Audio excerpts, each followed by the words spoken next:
مون بيبي عزيز وغالي.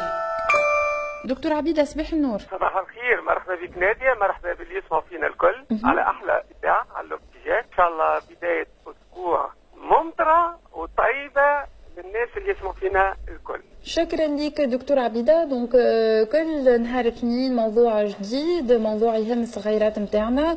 اليوم اخترت انه يكون حاضر معنا كموضوع الشخير عند الاطفال. الشخير الأصل صحيح، الشخير عند الاطفال. دوتون بلوس اتذكر نهار الجمعة فما احد المواطنين طلب منا باش نحكيوا له على الشخير. اللي هنا الشخير هو حاجه منتشره عند الصغار وعند الكبار، على خاطر فما كيما كذيق جزء من الجهاز التنفسي كي يتعدى الهواء. عرفنا قلنا هنا فما حالات عرضيه كيما الحالات اللي فيها الزكام ولا ارهاق، وفما حالات اللي هي دائمه تو نتعرضوا لها اكثر. غير يقلق الصغير، يقلق الاولياء نتاعهم. علاش؟ على خاطر فما بعض المضاعفات نتاعو. غير ما يرقدش مليح، عنده اضطراب في النوم، نقص من النوم، تلقاه يتقلب ما يلقاش راحته كي يرقد فمه محلول. غير يقلق حتى اللي بحذاه الوالدين. هنا الصغير ما ياخذش الكفايه نتاعو من النوم، كي ياثر ذلك على تعب الصغير والارهاق نتاعو في وسط النهار. تلقاه ماذا بيه يحب يرقد. الكبار عندهم صداع، عندهم اوجاع في الراس، تعب. صغيرات اللي يقراوا يولي عندهم قله التركيز، حتى الاداء نتاعهم في القرايه يرجع بشويه. وينجم يكون الصغير مايل للنوم في النهار، ولا ساعات عند نوع من التوتر والاحباط. تلقاه ترجع له هذيك السندروم نتاع الهيبر اكتيفيتي، هذيك الصغيرات اللي عندهم سرعة الحركة وقلة التركيز موجودة. ولكن من أخطر المضاعفات نتاع الشخير هو ساعات تجيه كالنوبات نتاع توقف للنفس، نسميهم احنا سندروم دابني دي سومي، اللي هي تقلق برشا وتنجم تكون خطيرة حتى على حياة الصغير. الصغيرات اللي عندهم شخير وعندهم صعوبات في النوم أخر حتى النمو نتاعهم في الطول وفي الوزن. الصغيرات هذوما حتى الشهية نتاعهم تنقص. لأسباب نحكيو على اسباب ومن نحكيو على علاج، يعني على خاطر هو العلاج مرتبط بالسبب، لازمنا نداويو السبب. من الاسباب نتاع الصغير فما هذيك الحالات العرضيه كما قلنا، كي صغير نسميوها كالزكام، رشح في الخشم نتاعو، عنده صعوبه في التنفس ويشخر. وهنا العلاج نتاعو هو التنظيف بهيك المحلول الفيزيولوجي. بعض العلاجات العرضيه. فما الصغيرات اللي البدناء اللي عندهم برشا زياده في الوزن، هنا عندهم صعوبه في التنفس ويشخروا. هنا زاد ننصحوهم بنظام غذائي منظم ومتوازن، وينقصوا من الحريرات باش هكاكا تنقص الميزان نتاعهم. زاد ننصحوهم بدخول بعض الانديه الرياضيه هكاك باش يحرقوا اكثر حريرات، وزاد باش في الرياضه يعلموهم كيفاش يتنفسوا والنظام والتنظم تاع التنفس. فما زاد كصغيرات تعرضوا للتدخين السلبي، هنا تلقى البو ولا العزيز يتكيف وينجم ياثر على الصغير، يولي كأنه هو زاد يتكيف وتولي عنده صعوبه في التنفس. هنا يولي يشخر الصغير هذايا. فما زاد تنجم تكون فما هناك عيوب خلقيه في الجهاز التنفسي وفي الانف، منهم هذاك اعوجاج نتاع الحاجز الانف يجب يكون خلقيا، وزاد حتى ساعات اصابه او حادث. هنا الحاله هذه نجم توصل حتى تتطلب تدخل جراح. فما حالات نقولوا عنده اللحيمات هذيك خلف الانف، هذيك لي فيجيتاسيون تتثبت خير. الصغير يولي يتنفس في فمه، ياثر حتى على السنين نتاعو، صعوبه في التنفس، عنده اختناق.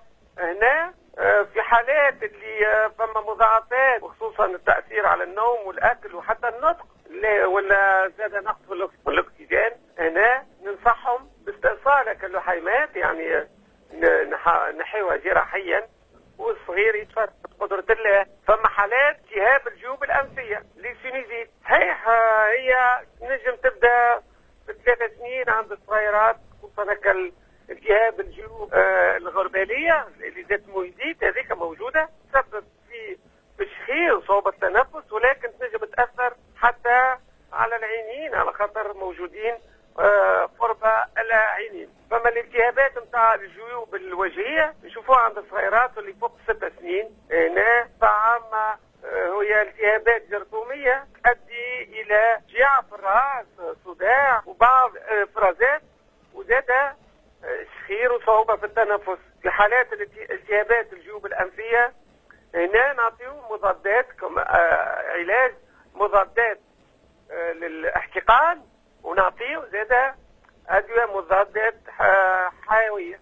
فما حالة ماهيش نادرة موجودة بكثرة، هذيك التضخم نتاع اللوز، الهيبرتروفيزي جاميجدال، هذه موجودة وكنا حكينا عليها، تتسبب في ارتفاع الحرارة، صعوبة البلع، تضخم اللوزات هذوما، وزاد تضخم الوسيسات اللي في العنق، وساعات صعوبة التنفس والشخير، وحتى قلة الشهية وقلة الأكل. هنا فما حالات اللي تتكرر فيها الالتهاب اللويزات، إذا كانت تكررت أكثر من 4 مرات في السنة، هنا ننصح بإزالة اللوز.